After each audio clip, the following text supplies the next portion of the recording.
आपके लिए बहुत पवित्र भूमि है। बहुत दिनों से पूरे देश के लोग ये सोच रहे थे कि भाई कोई तो युवा आए, कोई तो युवा नेतृत्व देश को मिले। आपके रूप में एक नया युवा नेतृत्व इस देश को मिल रहा है। आपको क्या लगता है कि आप कितना खरा उतर पाएंगे? जो उम्मीदें हैं पूरे देश के लोगों की आपसे। मैं एक बात बहुत स्पष्ट करूं, भले ही मैं, क्योंकि मेरी उम्र बहुत कम है बाबा साहब की अपेक्षा, मैं उनसे व्यक्तिगत नहीं मिल पाया। मैं क्या, ऐसे करोड़ों लोग होंगे दुनिया में जो उनसे नहीं मिल पाए, लेकिन उनके अनुयायी जरूर, उनके मिशन के पहरेदार जरूर। मैंने डॉक्टर बाबा साहब अम्बेडकर का आगरा में, जो यूपी में पड़ता है, जहाँ बाबा साहब रोए, उन्होंने कहा कि मुझे मेरे पढ़े लिखे लोगों ने धोखा दिया। उसके साथ लोग इतनी ही बात बताते हैं कि बाबा साहब ने वहाँ ये कहा था, सिर्फ बाबा साहब ने वहाँ एक और बात कही। और आज मेरे इस यहाँ बताने के बाद आपके दर्शक इस बात को जानेंगे, जो लोग दुनिया में आपके चैनल को सुनते हैं। बाबा साहब ने कहा कि मैं बूढ़ा हो चुका हूँ, बीमार रहता हूँ, जो मैं करना चाहता था अपने समुदाय के, उसमें ना के बराबर भी मैं नहीं कर पाया हूँ। अभी बहुत कुछ करना बाकी। मैं शहरों से निकल के अब मैं गांव की तरफ जाना चाहता हूँ, लोगों को जगाने के लिए, लोगों को तैयार करने के लिए।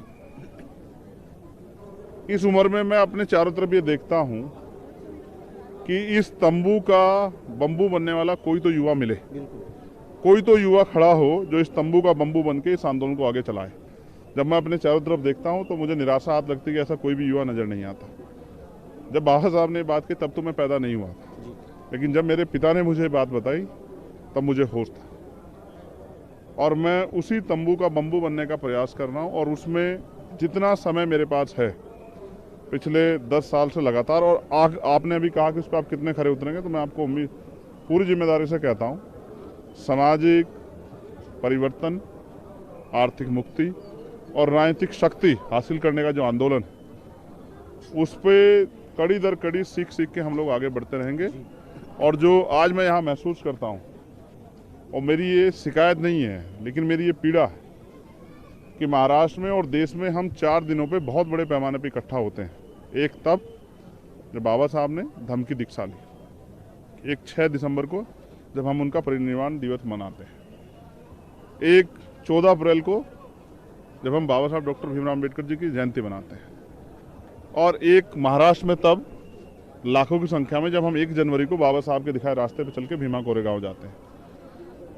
लेकिन हम बाबा साहब की इन सारी बातों को मानते हैं, लेकिन जब बाबा साहब ये कहते हैं कि पॉलिटिक्स द मास्टर की राजनीतिक सत्ता वो चाबी है जिससे आप अपनी सारी समस्या का हल कर सकते हैं, तो इस बात की तरफ जो है ये कमजोर वर्ग क्यों नहीं सोचता, मुझे इस बात की तकलीफ है।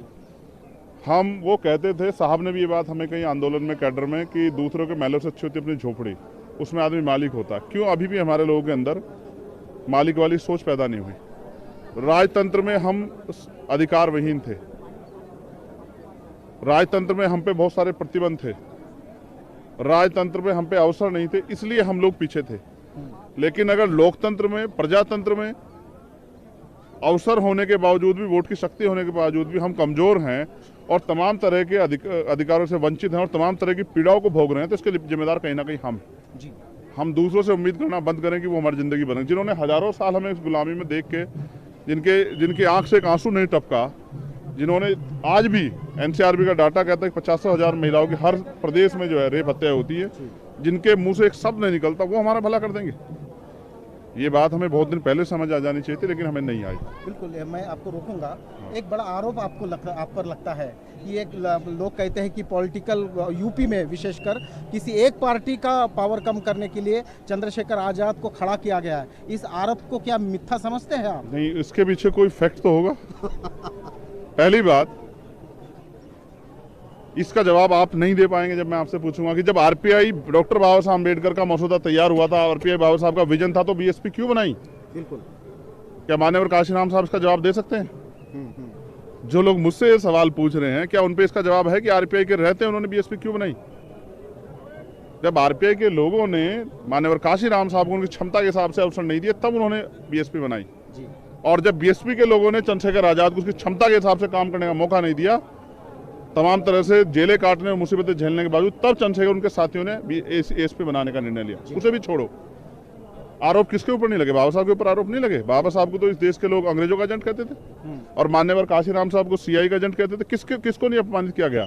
मैं अकेला व्यक्ति हूँ जिसके ऊपर आरोप लग रहे हैं। बाबा साहब के ऊपर आरोप नहीं लगे हैं?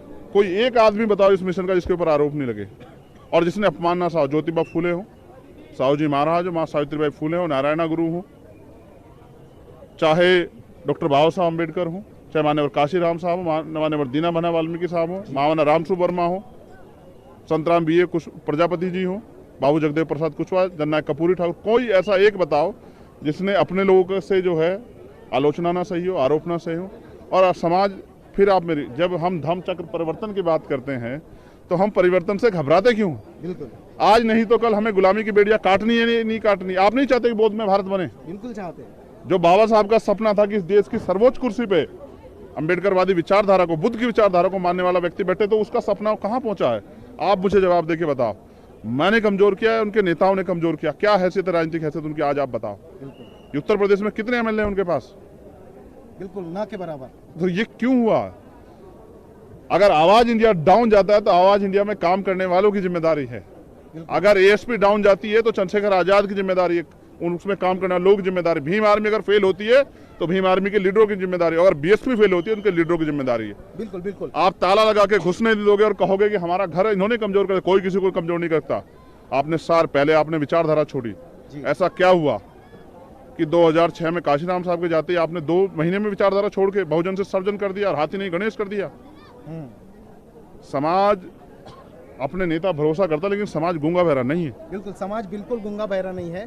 चंद्रशेखर जी, एक बहुत बड़ी बात देश में चल रही है कि अब 2024 के बाद जब मोदी जी फिर से पीएम बनेंगे तो इस राष्ट्र को हिंदू राष्ट्र घोषित किया जाएगा, यहाँ मनुस्मृति आएगी। क्या ये मुमकिन है जब तक चंद्रशेखर आजाद इस भूमि में है? नहीं, ये चंद्रशेखर आजाद छोड़ो। चंद्रशेखर आजाद भी तो एक सामान्य व्यक्ति है। ये जो आप सैलाब देख रहे हैं ना जी, 2 अप्रैल को सिर्फ एक कानून से छेड़खानी करने का प्रयास हुआ था, अगर आपको याद हो, 18 मार्च को, और वो सुप्रीम कोर्ट ने कहा था, जिसको कहते हैं कि सुप्रीम कोर्ट देश की सबसे बड़ी अदालत है। और 2 अप्रैल का एक दिन का आंदोलन नहीं झेल पाई सरकार। हमारे खून, ये जो खून है डॉक्टर बाबा साहब अम्बेडकर का खून है, संविधान की। तो अच्छा, आप इस बात को भी समझो, संविधान से सुरक्षा उन लोगों को मिली है जिनकी संख्या कम है। हाँ। हमें तो संविधान के रहते भी हमें अन्य अत्याचार सहने पड़ते, क्योंकि हम पे राजनीतिक पावर नहीं है। तो मैं फिर आपसे कहूंगा, मोदी जी हो, पहली बात तो हम ये क्यों तय करें कि मोदी जी प्राइम मिनिस्टर बनेंगे? जी, जरूर थोड़ा है कि प्राइम मिनिस्टर बनेंगे, क्या अब तो ना बने? बिल्कुल नहीं। लेकिन अगर मैं कहता हूं किसी की सरकार आ भी जाती है तो यहाँ जब तक अम्बेडकरवादी है तब तक तो इस देश के संविधान को फेरबदल, क्योंकि पार्लियामेंट में पावर है, तो वो उसमें जो है अमेंडमेंट कर सकते हैं। बिल्कुल। लेकिन अगर कोई कठोर छेड़खानी का प्रयास करेंगे तो उनको 2 अप्रैल बहुत चित्र याद है, और उसके बाद दोबारा हिम्मत नहीं पड़ी। उसी सरकार ने, जो सरकार हमेशा आरएसएस भारतीय जनता पार्टी सरकार जो अम्बेडकरवाद के खिलाफ रही, बाबा साहब के खिलाफ रही, उसी सरकार ने पार्लियामेंट में जो है सेशन बुला के और उस बिल को पास करके जो है सुप्रीम कोर्ट के ऑर्डर को खत्म करने का काम किया। ये भी आपको याद होना चाहिए। बिल्कुल, एक महत्वपूर्ण बात है कि ये कहा जाता है कि ये तमाम देश में जितने भी वंचित लोग हैं, शोषित है, अम्बेडकरवादी हो गए, पेरियारवादी हो गए, फुलेवादी हो गए, इनको इकट्ठा लाना बहुत जरूरी है। आपका क्या स्ट्रेटेजी है कि दक्षिण से के उत्तर तक, पूर्व से लेकर पश्चिम तक, इन विचारधाराओं को मानने वाले जो लोग हैं, इनको एक साथ एक संग कैसे किया जाए? देखो, फिर आप संघ में शक्ति होती है, मैं इस बात को मानता, लेकिन मैं ये कह रहा हूँ इन सब लोगों के रहते हुए संविधान पे खतरा मंडरा रहा है, तो यानी कि वो अपना काम जिम्मेदारी से नहीं कर रहे। अब तो वो दल भी जो देश के दूसरी बड़ी शक्ति है वो भी कहने लगे जातिगत जनगणना होनी चाहिए। और जिस बात को 30 साल पहले मान्यवर काशीराम साहब कह रहे थे, इसकी इतनी संख्या और उसकी हिस्सेदारी, वो भी इसकी बात करने लगे। आप ये समझो जमीन पे आंदोलन कितना तेज हो गया है। चोटी पे बैठा आदमी तभी कुछ बोलता है जब धरातल बहुत जोर से गर्म हो जाती है, यानी कि दलित, पिछड़े, आदिवासी और अल्पसंख्यक समाज में मनोबल भी पैदा हो गया है, और उनकी जो वैचारिक शक्ति है, तार्किक शक्ति है, उनकी संघर्ष की शक्ति भी बढ़ रही है। इसका परिणाम है कि देश के जो सर्वोच्च दल हैं वो भी आज बाबा साहब की बात करने लगे हैं, फूले पेरियार की बात, साहू की बात करने लगे हैं। तो ये आसानी से नहीं होंगे। सबके अपने अपने एजेंडे हैं, सबके अपने अपने उद्देश्य हैं, सबके अपने अपने लक्ष्य हैं, सबके अपनी अपनी सुविधाएं हैं। कोई किसी रास्ते से जाना चाहता है। मेरा ये मत है, अगर मुझसे कहो तो मैं पहल करने को तैयार हूं कि सब लोग इकट्ठे हों, और अगर उनमें से कोई पहल करने को तैयार हो तो मैं साथ हूं। लेकिन फिर मैंने आपको कहा कि अपने लक्ष्य के लिए ब्राह्मणवादी एक हो सकते हैं, लेकिन अपने लक्ष्य को प्राप्त करने के लिए अम्बेडकरवादी एक नहीं हो सकते। इस ईगो को भी थोड़ा सा डाउन लाना चाहिए। और मैं समझता हूँ एक समय आएगा, परिवर्तन प्रकृति का नियम है, क्या तो ये लोग खुद अपने आप अपनी ईगो हटा के एकजुट होंगे, वरना समय इनको एकजुट कर देगा। ऐसा भी जैसे इंडिया अलायंस बना है, ऐसी समय बहुत ताकतवर होता है। बिल्कुल, समय बहुत ताकतवर होता है। इस वक्त लाखों दर्शक आपको आवाज इंडिया टीवी पर लाइव देख रहे हैं और ये 67वां धम्म दीक्षा दिवस मना रहे हैं। हमारे दर्शकों के लिए चंद्रशेखर आजाद क्या मैसेज देना चाहेंगे? मैं एक ही संदेश देना चाहूँगा, जो लिखा, ये आपके चैनल का नाम बड़ा प्यारा आवाज़, तो जब तक शोर नहीं मचाओगे तब तक आपकी बात ही नहीं होगी। और आवाज़ इंडिया बहुत अच्छा काम कर रहा है, वो इसी तरह से आगे बढ़े। लेकिन जो देश दुनिया में अम्बेडकरवादी रहते हैं, मैं उनसे कहूँगा कि वो बाबा साहब की हर बात को फॉलो करें, बाबा साहब के विचारों पे भी पहरा दें, बाबा साहब का जो धम्म का कार्य है उसको भी आगे बढ़ाएं, बाबा साहब के राजनीतिक शक्ति हासिल करने का लक्ष्य उस पर भी आगे बढ़े, और अपने मीडिया चैनल्स भी बनाएं, अपने अखबार भी चलाएं, अपने यूट्यूब चैनल्स भी बनाएं, अपनी जो है बड़े बड़े स्कूल कॉलेज भी बनाएं, अपने बड़े बड़े हॉस्पिटल बनाएं।